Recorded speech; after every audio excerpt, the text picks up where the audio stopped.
Sedikit review mengenai keyboard Sledgehammer 7 dari Imperion. Keyboard ini berjenis wired yang memiliki respon time lebih cepat dibandingkan keyboard wireless.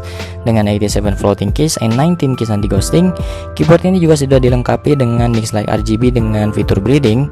Keyboard ini pastinya sudah cocok digunakan untuk gaming dan juga sudah terkesan sangat gaming sekali.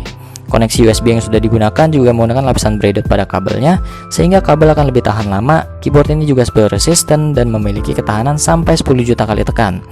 Keyboard ini juga dilengkapi dengan tombol fungsional yang punya fungsi masing-masing pada tombolnya. Keyboard Sledgehammer 7 ini merupakan keyboard membran yang menawarkan tampilan dan pengalaman yang mirip keyboard mechanical. Karena mengusung desain 10 keyless, maka keyboard ini tidak akan memakan banyak space pada meja kerja kalian.